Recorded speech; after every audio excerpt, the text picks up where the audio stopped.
Juízes 17:6 diz assim: naqueles dias não havia rei em Israel, cada qual fazia o que parecia bem aos seus olhos. Pule aí para o capítulo 21, por favor. O verso 25. Diz assim: naqueles dias não havia rei em Israel, cada um fazia o que parecia bem aos seus olhos. Pai querido, estamos aqui diante do Senhor. Queremos te agradecer por esse momento de adoração, de intensidade na tua presença, de revelação. Obrigado pelos teus anjos. Deus querido, obrigado, Senhor, pelos nossos amigos que estão aqui conosco, irmãos em Cristo. Nós te louvamos, ó Deus querido, porque o Senhor nos deu uma palavra poderosa dizendo que onde 2 ou mais estivessem reunidos em torno do teu nome, o Senhor estaria presente no meio deles. Para nós é um prazer receber o Senhor aqui. Jesus, fique à vontade. Ó Deus, fale conosco através da tua palavra. Ó Deus, que todo ladrão da semente, que todo aquele que vem para tentar roubar a palavra, seja neutralizado agora, e que nossa mente esteja cativa à obediência de Cristo nesse momento, em nome de Jesus. Amém. Amém?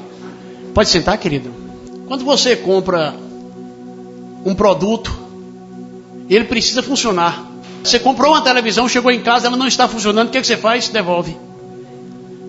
Ou qualquer outro produto que você compra, você quer que ele funcione. O produto tem que funcionar. Diga comigo. Mais uma vez. O evangelho tem que funcionar.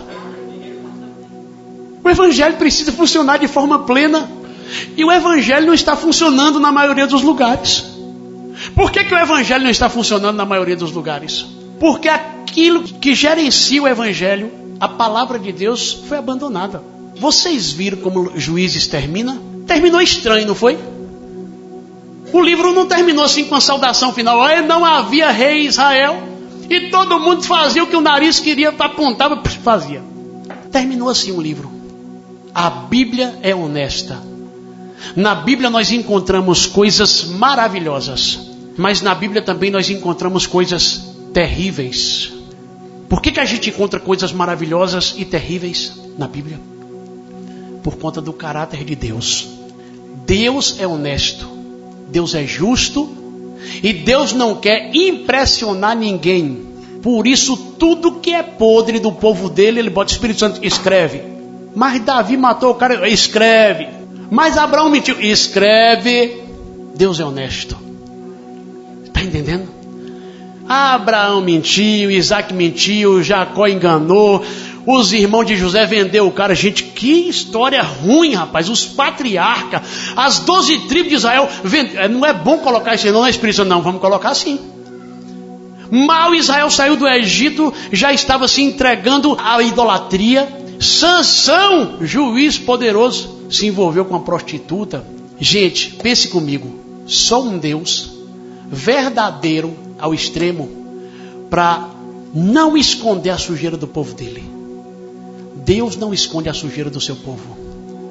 Agora a igreja de hoje está tentando esconder os erros, os desvios que o povo está cometendo. Os líderes estão assim passando a mão superficialmente. Então esse aqui, irmãos, é um dos motivos pelos quais a Bíblia é digna de toda confiança. A Bíblia é digna de toda confiança, porque a Bíblia não esconde nada. Aconteceu, virou Bíblia. Em Juízes 19, nós encontramos a história de um levita e sua concubina. O levita brigou com a mulher, e a mulher foi para onde? Para a casa do pai. Aí depois de uns meses, o levita sentiu saudade da esposa e falou, vou buscar. E foi. E depois de alguns dias que ele ficou lá na casa do pai da menina, ele voltou com a menina. E aí eles ficaram numa cidade de Benjamim chamada Gibeá. E em Gibeá eles ficaram hospedados na casa de um senhor de idade. E nessa cidade, os homens da cidade, assim como lá em Sodoma, eles rodearam a casa de Ló para ter relações com os 2 anjos. Da mesma forma, esses homens de Gibeá, agora do povo de Deus, não era mais Sodoma, agora era do povo de Benjamim. Eles rodearam a casa aonde estava o levita com a concubina e o dono da casa. E os homens de Gibeá disseram assim, traga esse cara para cá, porque nós queremos ter relações sexuais com ele. Aí o dono da casa, acho que já tinha lido a história de Ló, falou, meus amigos, não faça isso. Eu tenho aqui minha filha e a concubina. A minha filha é virgem, enfim.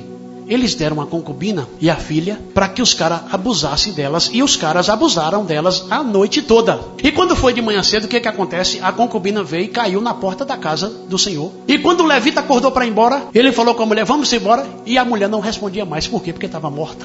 Esse levita pegou a mulher, colocou no burro, no jegue ou no cavalo, e levou para casa. E lá na casa dele, sabe o que ele fez? Cortou a mulher em 12 partes. Terror bíblico. O levita cortou a mulher em 12 partes e mandou para as 12 tribos de Israel. As 12 tribos se reuniram para saber que história era aquela, enfim. Eles se reuniram contra Benjamim. Nesse tempo, quase a tribo de Benjamim é dizimada e quase os caras ficam sem tribo. E o livro encerra assim: naqueles dias não havia rei em Israel. Cada um fazia o que parecia bem aos seus olhos. Quando você for ler Juízes, do capítulo 17 em diante não tem mais liderança. Nós estamos falando sobre o quê? Sobre discernindo os líderes. Me aguarde aí que eu vou chegar lá. Estou na introdução. A partir do capítulo 17 de Juízes, nós não temos mais líder. Juízes 17, o verso 1, eu vou ler na NVI. Vamos meditar um pouco a respeito aqui de um povo sem liderança. Havia um homem chamado Mica, dos montes de Efraim, que disse certa vez à sua mãe: os 13 quilos de prata que lhes foram roubados e pelos quais eu a ouvi pronunciar uma maldição, na realidade a prata está comigo, eu a peguei. Disse-lhe sua mãe: o Senhor abençoe meu filho. Ou seja, Mica roubou a prata da mãe. Pois é, o menino roubou a prata da própria mãe. E a mãe falou assim: tá amaldiçoado, quem roubou minha prata? E Mica falou: meu Deus, fui eu, mãe. Aí a mãe foi e tirou a maldição de Mica. Aí quando Mica devolveu os 13 quilos, verso 3, de prata à sua mãe, ela disse: consagro, olha gente, presta atenção, consagro solenemente a minha prata ao Senhor, para que o meu filho faça uma imagem esculpida e um ídolo de metal. Gente, a mulher está consagrando a prata ao Senhor, para que dessa prata consagrada se faça uma imagem de escultura e uma imagem de fundição. Gente, está perdido. Olha, nós vamos consagrar ao Senhor aqui a nossa oferta dessa noite, e nós vamos comprar a imagem de Nossa Senhora para colocar aqui consagrada para nós servir o Senhor. Para que você entenda o que a mãe de Mica está fazendo aqui. Por quê? Porque não tinha liderança. Verso 4. Mas ele devolveu a prata à sua mãe, e ela separou 2,4 kg e os deu ao ourives, que deles fez a imagem e o ídolo, e estes foram postos na casa de Mica. Ora, esse homem Mica possuía um santuário, traduzindo uma igreja, fez um manto sacerdotal e alguns ídolos da família, e pôs um dos seus filhos como seu sacerdote. Aí nós vamos ler o verso que nós lemos no início. Naquela época não havia rei em Israel, cada um fazia o que parecia bem aos seus olhos. Por que estava tendo essa bagunça? Porque estava sem liderança. Daí a pouco, no verso 7, chega um levita na casa de Mica. Vamos comigo? Está comigo? Um jovem levita de Belém de Judá, procedente do clã de Judá, saiu daquela cidade em busca de outro lugar para morar. Em sua viagem chegou aonde? Na casa de Mica, nos montes de Efraim. Mica lhe perguntou: de onde você vem? Sou levita de Belém de Judá. Respondeu ele: rapaz, eu estou procurando um lugar para morar. Fique comigo, disse Mica, seja meu pai e sacerdote, e eu lhe darei, olha aí, 120 gramas de prata por ano, roupas e comida. Rapaz, eu estou precisando de um pastor para a minha igreja, e eu vou consagrar esse cara. E está acontecendo isso hoje, porque as pessoas estão consagrando quem elas nem sabem. As pessoas estão ouvindo no YouTube quem nem conhece. Chegou aí, chegou, não, vamos consagrar, bora. Vamos ouvir? Vamos. Vamos cantar música? Vamos. Está acontecendo isso hoje no Brasil, porque está faltando liderança. Está faltando palavra viva para alertar os filhos de Deus no Brasil. E aí a igreja está começando a se perder e a perder a sua própria identidade, porque a identidade da igreja é santidade. Santidade. Gente, nós fomos chamados antes da fundação do mundo para sermos santos e irrepreensíveis. Amém? Amém, gente? Verso 13, olha Mica, depois de ter feito uma imagem de escultura, depois de ter feito uma imagem de fundição, depois de ter feito um santuário de deuses, Mica disse assim: agora sei que o Senhor me fará bem, porquanto tenho um levita por sacerdote. Gente, o cara está com um santuário de deuses, Ele está com a imagem esculpida, está com outra de fundição, consagra um dos meninos, depois consagra um sacerdote, e ele nem sabe quem o cara é, e ele diz assim: agora poder vai cair, agora fogo vai descer. Gente, as histórias parecem que estão iguais. No capítulo 18 de Juízes, nós encontramos uma tribo chamada Dan. Essa tribo de Dan ainda não tinha território, eles não tinham conquistado terra. Então essa tribo saiu procurando um território e chegou na casa de Mica. O que eles fazem? Roubam os ídolos de Mica, sequestra o levita que Mica consagrou e consagra esse levita agora sacerdote da tribo. Gente, o cara estava sendo sacerdote de uma casa, o levita. Chega os caras: moço, nós queremos contratar você para ser sacerdote da tribo. Rapaz, Deus está comigo. Deus está comigo, porque eu estava aqui numa casa, agora eu vou ser sacerdote da tribo. Então estava tudo bem no ministério do sacerdote. Ele começa ali como sacerdote de uma casa, mas agora ele é promovido para sacerdote da tribo de Dan. Só que o sacerdote ainda continua adorando imagem de escultura, e ele continua ainda com a imagem de fundição, ele ainda continua adorando aos deuses da casa de Mica, e isso dura, sabe quanto tempo? Quase 400 anos. Não esse sacerdote, mas ele e os filhos dele, na tribo de Dan, eles adoraram as imagens de escultura durante 400 anos. Nós estamos vendo hoje, na igreja brasileira, muitos líderes fazendo sucesso, e a igreja está crescendo, e está tendo muita programação, e estamos tendo muitos ministros de adoração conceituados, ministros formadores de opiniões, ministros que dizem assim: eu escuto música secular, e os nossos jovens: não tem nada não, porque o cara canta, o fogo cai, eu também vou ouvir a música secular do cara, porque o cara escuta, eu também vou escutar. E nós temos formadores de opinião que estão desviando e deturpando a santidade no nosso meio. E os caras cantam música poderosa, eles cantam músicas que querem queimar por Jesus, mas eles continuam com as mesmas práticas mundanas. E nós queremos a presença de Deus, e a presença de Deus não é camuflada. Eu oro para que essa igreja consiga discernir emoção de unção. Eu oro para que nós consigamos discernir o que é emoção e o que é unção. Gente, quem aqui já foi no estádio aqui com 100 mil pessoas? Zé, você já foi lá no Maracanã ver o Flamengo? Tu é Flamengo, Zé? Tu é Vasco, né, Zé? Tu é Vasco, né, Zé?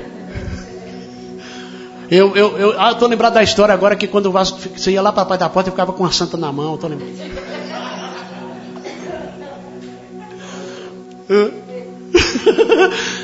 Mas olha, eu não sei quem aqui já foi no estádio com 50 mil, 60 mil pessoas assim no futebol.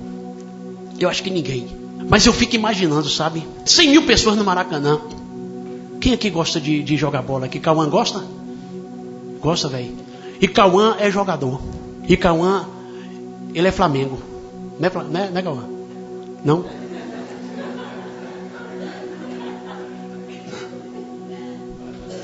Tu é Vasco.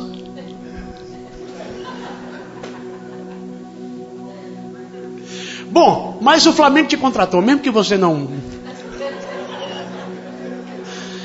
100 mil pessoas, e você vai, dribla 1, 2, 3, e você faz o gol. E 100 mil pessoas gritam...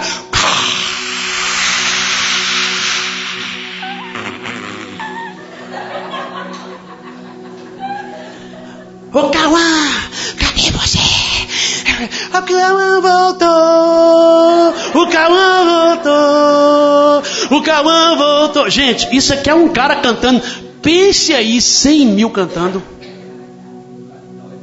Ô moço, o coração do cara vai a 1000. Então nós precisamos saber, nos eventos que nós temos ido, o que é unção e o que é emoção. Porque num show de Luan Santana, quando ele começa a cantar, a mulherada também chora. Gente, nós precisamos... Igreja, eu estou aqui abrindo para vocês. Eu sei que está chocando, mas é necessário nós termos a unção e termos discernimento do que é unção e do que é emoção. Porque um dia eu fui ver o show, que não era um show, era um culto, do cara que eu mais curto, um referencial para mim, Cirilo. E eu cheguei na primeira música e dancei, na segunda e pulei, na terceira. O Espírito Santo falou para mim, moço, o que foi, velho? Na quarta música eu, sim, Espírito Santo. Ele falou, moço, ele falou para mim assim, ó, aqui está ungido, mas você está só na emoção. E eu estava com um chofazinho tocando, eu baixei o chofar. Saí pela esquerda e fui embora. Fiquei lá fora. Depois eu fui ver uma menina, serva de Deus. Eu não era tão fã dela. Não da pessoa em si, mas da voz, música e tal. E aí eu entrei no lugar, sem pretensão nenhuma. Quando eu pisei o pé, o céu me abraçou. Eu falei, ué, essa mulher, pai? Ele falou, é. E aí, meu filho, eu entrei num manto de glória. Mistério, poder, revelação. Me encontrei com a sogra de Gildas Leica. Eu nunca tinha visto a mulher, nós dois entramos nos mistérios. Pentecostal. Nós precisamos saber discernir, irmão, o que é unção de um congressaço animado pela plateia, pela música e pelo homem.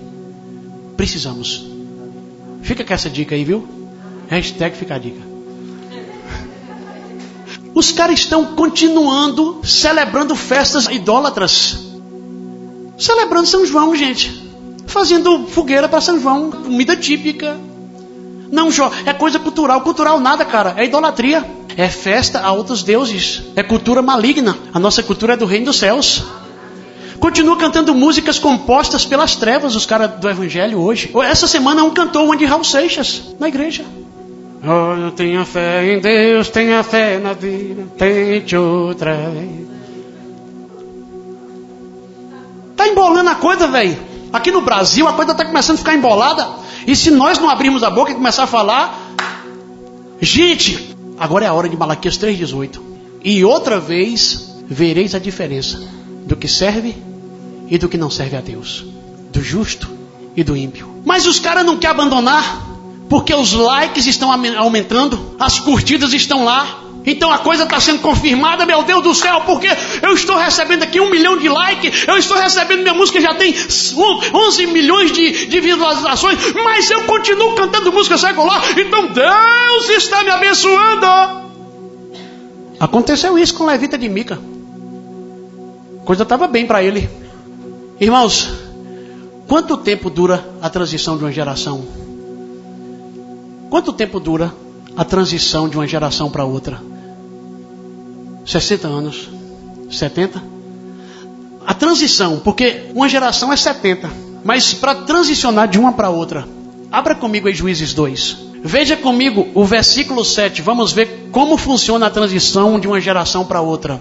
O povo prestou culto ao Senhor durante toda a vida de Josué e dos líderes que sobreviveram a Josué e que tinham visto todos os grandes feitos do Senhor em favor de Israel. Quanto dura uma transição de uma geração?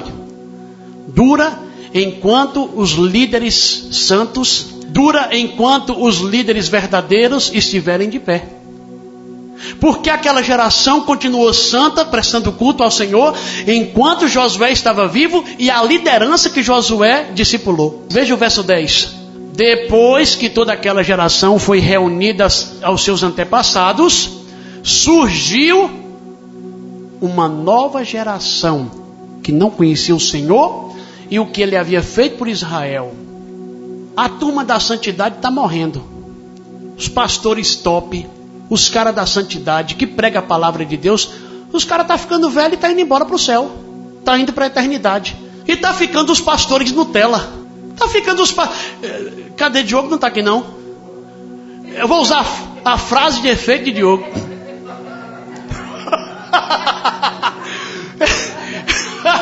Viajando esses dias com ele, a gente falando sobre a igreja do Senhor, sobre os pastores que não disciplinam mais o povo. Aí Diogo falou assim: mas Jó, os pastores de hoje são os jovens rebeldes de ontem.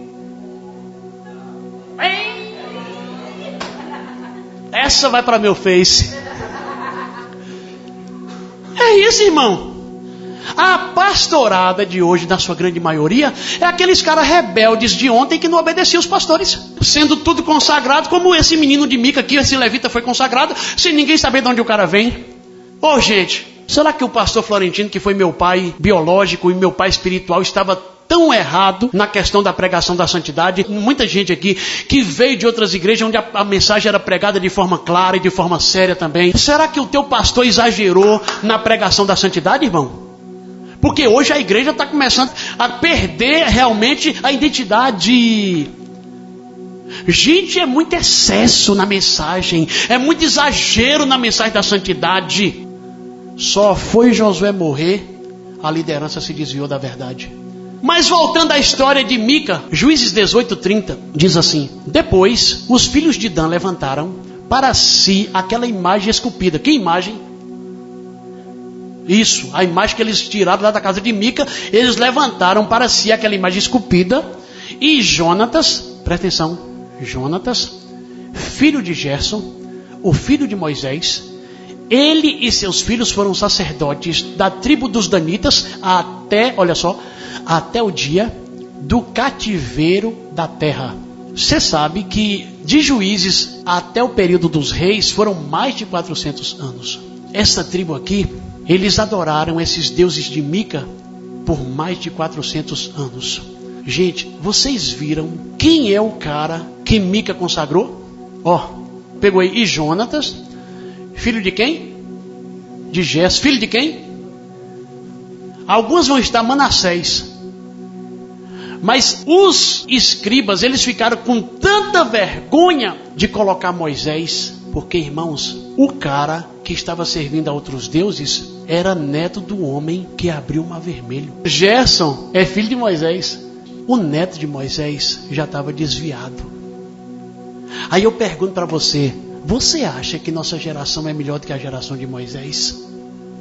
Moisés que abriu o Mar Vermelho, codornizes, fogo, nuvem, águas amargas se tornando águas doces. Gente, aquela turma viu milagres extraordinários. Só que o neto de Moisés não viu isso, esse Jonatas. Então hoje, nós chegamos para os jovens e falamos assim, cara, cuidado com as músicas seculares. Nada, velho, tem nada não, moço.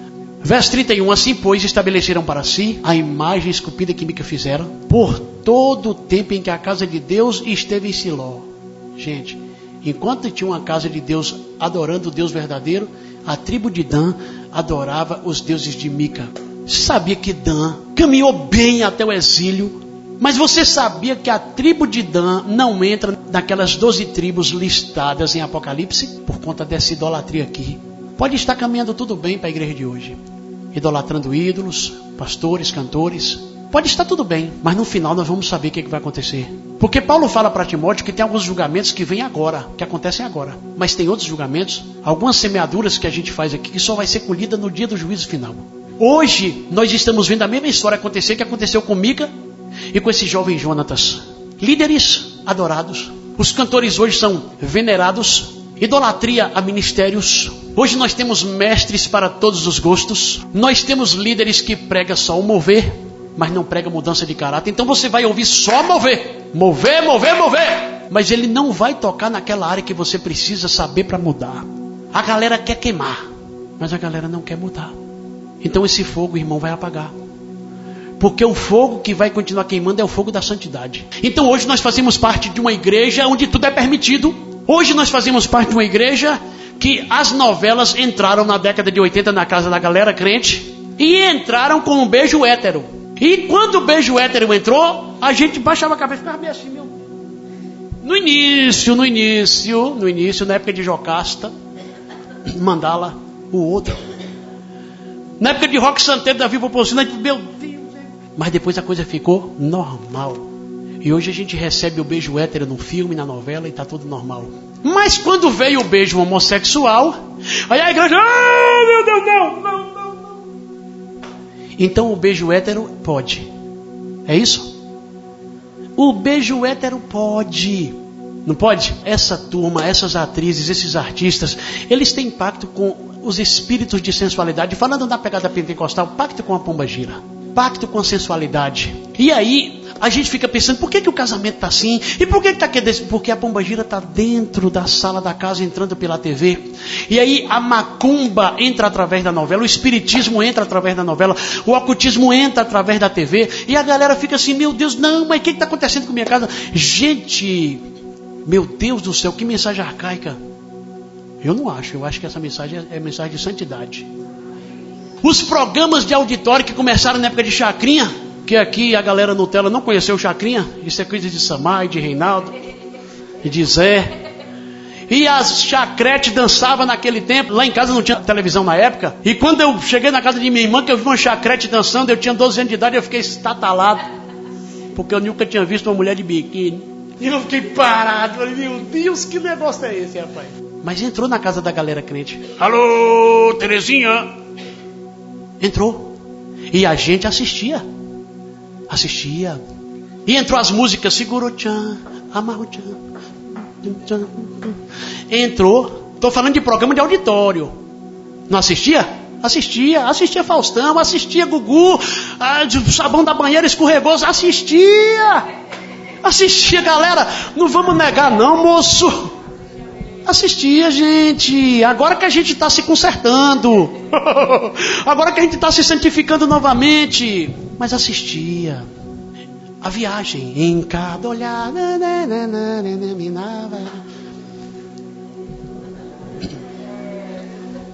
A gente assistia. Tinha uma novela que tinha uma menina chamada Úrsula e tinha Jorge Tadeu, e Jorge morreu e Úrsula bateu um tambor para trazer Jorge Tadeu de volta num terreiro de macumba, e eu estava lá assistindo. Eu assisti. A macumba comeu solta na sala de minha casa, né? E a música mantra pesado. E a gente lá assistindo, meu Deus do céu, que coisa linda! E macumba pra dentro. E foi entrando, sabe, irmãos? E foi cozinhando a gente no banho-maria. Foi tirando a santidade do povo de Deus. E hoje as igrejas estão começando a cantar música secular. Um amigo chegou lá em Belo Horizonte e estava lá. Não vou pedir pra você voltar. É de Maia, a semana inteira. É música de unidade.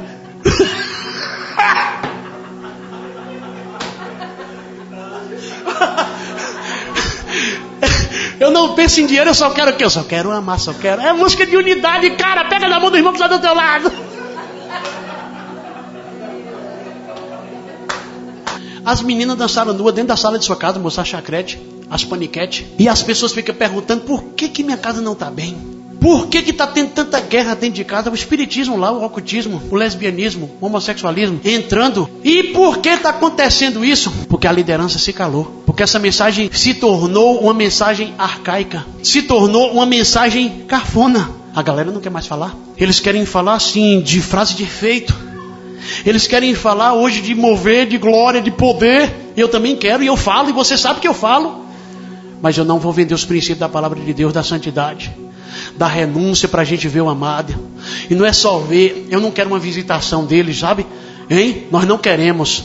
Eu sei, você não quer uma visitação. Você quer a habitação dele o dia todo. Não é assim? Nós queremos a habitação. Ô Jó, mas filme, Jó, é só um entretenimento. Novela é só um entretenimento, meu filho. Eu já vi muita gente curada através da televisão. Já vi muito testemunho de gente que colocou o copo de água em cima da TV. Eu não posso fazer nada em relação à sua teologia. A pessoa orou de lá, a pessoa tomou a água aqui e ficou curada. Quem aqui já viu algum testemunho assim? Perto de você, alguém já? Sua mãe? Sim. RR se move em cura. TV abençoa. Mas alguém tem algum testemunho do copo de água? Não. Olha aí. Tu acha que essa TV que abençoa não pode amaldiçoar, não? Aquela fonte que abençoou a mãe de Ricardo, Sueli, tia Teresa, foi? Ari. Aquela fonte que abençoa e que veio cura e que veio o toque de Deus, será que ela pode vir também trazendo trevas sobre a nossa casa? Eu estou em Romanos 1,32. Os quais, conhecendo bem o decreto de Deus, que declara digno de morte, os que tais coisas praticam, não somente as fazem, mas também aprovam os que as praticam. Eu estou lendo um texto de pessoas que apenas não fazem, mas também aprova quem pratica. Então, se você liga a televisão em qualquer prática errada, você está aprovando quem pratica. É o que a Bíblia está nos dizendo aqui. Se você ler o contexto aí de Romanos 1, você vai encontrar aí lesbianismo, homossexualismo, você vai encontrar morte, assassinato. E Paulo está dizendo que se nós concordamos com isso, e se nós ligamos a TV nessas coisas, nós estamos concordando com quem está praticando essas coisas. Deus trabalha através de homens. Deus escolheu trabalhar através do seu povo na terra. Deus escolheu trabalhar através de você. Diga para o irmão que está do teu lado: Deus quer trabalhar através da sua vida. É isso, gente, Ele quer nos usar. Nada acontece sem liderança. Nada muda sem liderança. Uma nação, uma igreja, uma organização, uma empresa não pode ser mudada sem liderança. Nada se desenvolve sem liderança. Anote aí: nada se desenvolve sem liderança. Nada funciona sem liderança. Nada funciona sem liderança. Nada melhora sem liderança. Nada é corrigido sem liderança. Quando algo está errado, quem é que vai entrar em ação? A liderança. Todo mundo, em todo lugar, em todo tempo, está sempre sendo dirigido. Eu vou repetir. Todo mundo, em todo lugar, em todo tempo, está sempre sendo dirigido. Liderança faz parte da natureza de Deus. Liderança faz parte da cultura de Deus. Liderança faz parte do padrão de Deus. Deus usa homem para cumprir o seu propósito. É por isso que nós lemos em Juízes 21, 25, que diz que naqueles dias não havia rei em Israel e cada um fazia o que achava mais certo. Então existem dois critérios pelos quais nós podemos avaliar um líder: o critério mundano, o critério babilônico e o critério bíblico. Então, no padrão mundano, como é que a gente avalia um líder no padrão mundano? Pelo sucesso, não é isso? Quanto mais sucesso, melhor. Com seus liderados. O líder que vai crescendo em uma empresa, a gente avalia dessa forma: aquele que é promovido, aquele que assume os melhores cargos, aquele que tem a melhor casa, o melhor carro, o melhor salário. Esse é um bom líder, não é verdade? Ele é um bom funcionário, ele está crescendo. É assim que a gente avalia. E deixa eu te perguntar, como é que nós avaliamos um líder espiritual na igreja hoje? Será que nós não estamos usando o mesmo padrão lá de fora? Hein? Quais são os critérios usados pela igreja para avaliar um pastor hoje? Um pastor aparentemente bem sucedido? Maior igreja? A igreja que está crescendo mais? O maior número de membros? O maior salário? O melhor carro? A melhor casa? A melhor vestimenta? Tudo isso faz parte do padrão do pastor de hoje. Mas o padrão bíblico é este? Pois é, meu filho. Nós precisamos voltar para o padrão bíblico para descobrirmos realmente qual é o líder verdadeiro. Qual é o critério bíblico. Nós encontramos na palavra de Deus as características do líder verdadeiro. A primeira característica dele é que ele não negocia a palavra. Ele prega a palavra. Ele prega os princípios da palavra de Deus. E Paulo, quando vai falar isso para Timóteo, ele exorta Timóteo de forma muito séria. 2 Timóteo 4, se você quiser abrir comigo, a segunda carta de Paulo a Timóteo, no capítulo 4, verso 1, Paulo diz assim para ele: conjuro-te perante Deus e Cristo Jesus, que há de julgar vivos e mortos. Gente, isso aqui é para ordenar algo para Timóteo. O que Paulo está fazendo aqui? Só para falar algo. Conjuro-te perante Deus e Cristo Jesus, que há de julgar vivos e mortos pela sua manifestação e pelo seu reino. Prega a palavra. Está me ouvindo, Timóteo? Eu estou conjurando você perante Deus, Cristo Jesus, os anjos. Colocou todo mundo. Sim, Paulo, o que você quer? Prega a palavra. Insta, quer seja oportuno, quer não.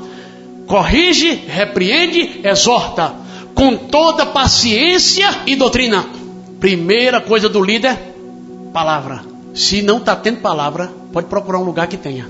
Porque o líder está vendido. Se não está mais pregando santidade, se você está saindo sem que o seu pecado seja confrontado, algo está errado. Porque um dos papéis do pastor é confortar o aflito e afligir o confortável. Se você entrou aqui confortável, mas você está levando uma vida meia lá, meia cá, e você saiu do mesmo jeito e a palavra não te confrontou, não está legal esse lugar. Porque a palavra precisa confrontar o nosso erro. A palavra precisa nos levar para o lugar de santidade. Amém? Amém, amém? A segunda característica do líder, a mensagem dele tem que ser pura. Não pode ser contaminada. A Bíblia não precisa de ajuda. O Espírito Santo não precisa de ajuda. Nós precisamos apenas pregar a palavra pura. Pura. Amém? Porque hoje a busca pelo conhecimento filosófico, pelo conhecimento humano, está entrando na igreja. E não é algo novo. Desde o jardim do Éden, esse veneno maligno da serpente está sendo destilado. E as pessoas estão sendo embriagadas com esse veneno dentro da igreja. Chamado o quê? Conhecimento. O veneno da serpente se chama conhecimento. Jó, e nós não devemos conhecer? Sim, precisamos conhecer a palavra de Deus. A Bíblia diz que o povo de Deus perece, o povo de Deus é destruído porque falta conhecimento. Jesus falando aos fariseus, errais, não conhecendo as Escrituras, nem o poder de Deus. Então nós precisamos conhecer, mas conhecer a palavra de Deus. Colossenses 2, verso 8 diz assim: não permitam que outro os escravize com filosofias vazias e invenções enganosas provenientes do raciocínio humano, com base nos princípios espirituais deste mundo e não em Cristo. Entrou técnica humana nos púlpitos, irmãos. Eu já vi vários ventos de doutrina dentro das igrejas no meu tempo de crente. E agora, nada contra, viu gente? Vocês sabem disso. Nada contra, mas no púlpito nós já temos o nosso psicólogo Jesus. Mas a psicologia está substituindo a revelação do Espírito Santo dentro da igreja. A filosofia está substituindo a verdadeira teologia. A inteligência emocional está substituindo o convencimento do Espírito Santo, porque hoje os pastores estão convencendo pela linguagem. A inteligência emocional, a programação neurolinguística entrou dentro da igreja. Nós temos um pastor cristão na internet, youtuber.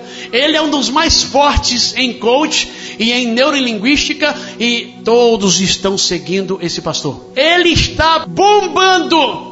Mas todos sabem que ele usa técnicas de neurolinguística.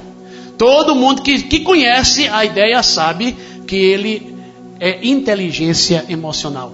Outra coisa que você precisa fazer para conhecer o verdadeiro pastor. Está pegando comigo? Qual foi a primeira coisa? Pregar a palavra.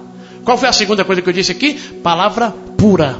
Outra coisa, você precisa ver no líder a conduta dele. Um líder não é aprovado pelo aquilo que ele prega apenas pelo dom que ele possui. Você tem que seguir o seu líder de perto. Segunda carta de Paulo a Timóteo 3,10. Tu, porém, Paulo falando para Timóteo, tu, porém, tens seguido de perto o meu ensino, procedimento, propósito, fé, longanimidade, amor, perseverança. Timóteo seguia Paulo de perto. Você precisa seguir o seu líder de perto para conhecer o seu líder. Uma outra coisa do líder é que ele precisa estar totalmente livre de bajulação. Porque o verdadeiro líder, ele não anda atrás de bajulação. O verdadeiro líder, irmão, ele não anda atrás de doutor. Ele não anda atrás dos caras mais ricos da igreja. Sabe disso? Praticamente em todas as igrejas que eu chego, já disse a você, que o conselho administrativo da igreja está cheio de pessoas ricas, mas as irmãs de oração estão lá escondidas. É só quase todos aonde eu chego. Porque você tem que colocar os caras que têm muito dinheiro, mas que não oram, para decidir o futuro da igreja. A realidade é essa, gente. Essa é a verdade. Gálatas capítulo 1, verso 10, Paulo diz assim: porventura, procuro eu agora a favor dos homens, ou de Deus? Ou procuro agradar a homens? Se agradasse ainda a homens, não seria servo de Cristo. Então vamos decidir a coisa.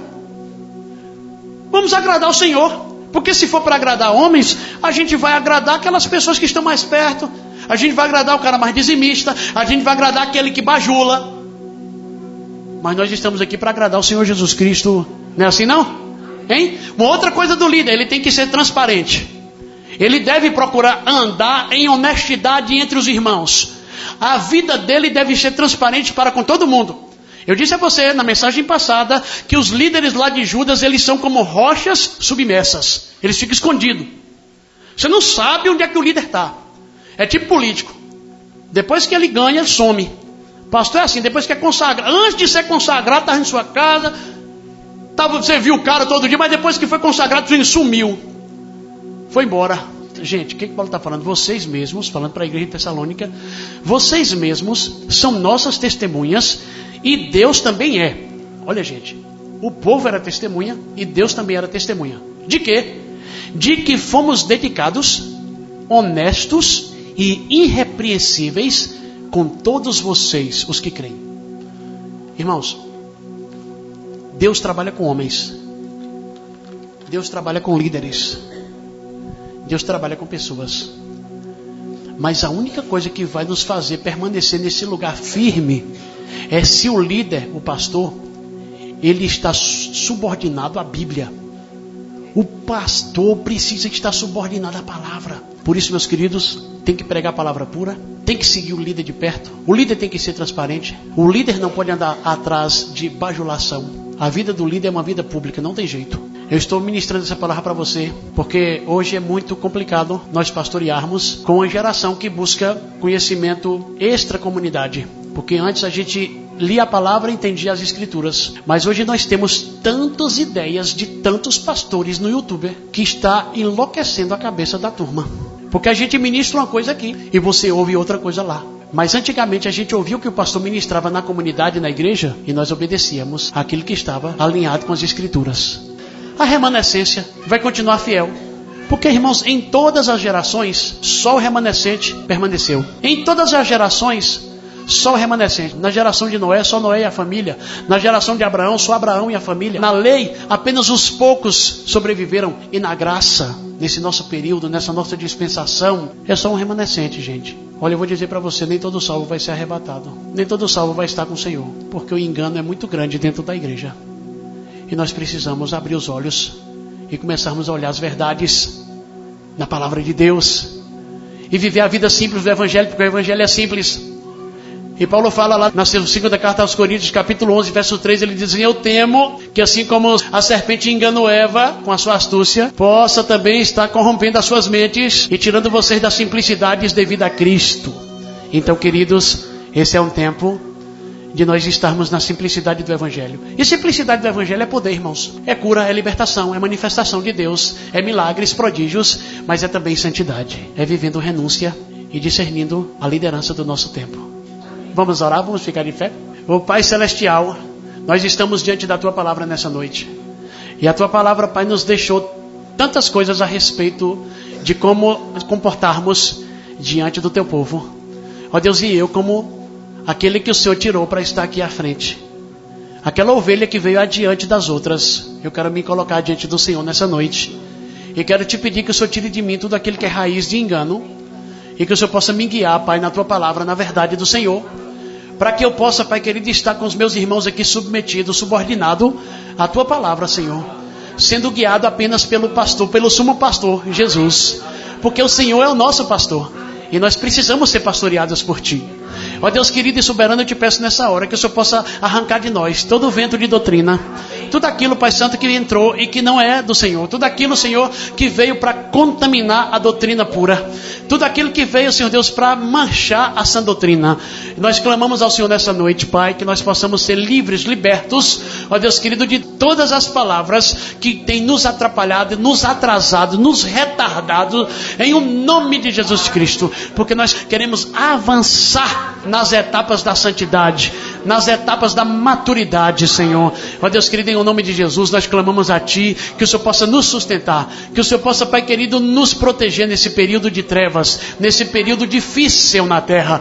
Ó Deus, em nome de Jesus, fortaleça a Tua igreja, fortaleça o Teu povo. Ó Deus, que essa semana, Pai querido, seja uma semana de revelação, seja uma semana, Pai, de fortalecimento. Ó Deus, que a reunião amanhã seja uma reunião de poder, seja uma reunião de manifestações do Senhor. Pai santo e querido, eu clamo nessa hora que o Teu Espírito, ó Deus querido, possa capacitar cada irmão, cada irmã, ó Deus, no trabalho, onde eles estiverem, que eles possam ter uma palavra do Senhor. Ó Deus, que os necessitados que aparecerem essa semana na nossa frente possam receber uma palavra do Senhor, uma oração, ó Deus querido, uma palavra de libertação, que as correntes caiam, ó Deus, que a prisão seja neutralizada, seja aberta, que o cadeado seja aberto. Ó Deus santo e poderoso, em um nome do Teu Filho nós clamamos a Ti, querido Deus, clamamos ao Senhor também, que o Senhor possa, Pai santo, abençoar também a nossa conferência em agosto, que seja um momento de glória, de revelação, de poder, que seja um momento de ajustamento, de alinhamento, em o nome de Jesus. Nós oramos a Ti, Pai, em favor do dia 10 ali na praça, que haja manifestação do Senhor naquele lugar. Ó Deus querido, que haja um convencimento do Espírito Santo, ó, porque o Teu Espírito é quem convence do pecado, da justiça e do juízo. Oramos ao Senhor, Pai, agradecidos por tudo que o Senhor tem feito em nossas vidas, em o nome de Jesus. Amém.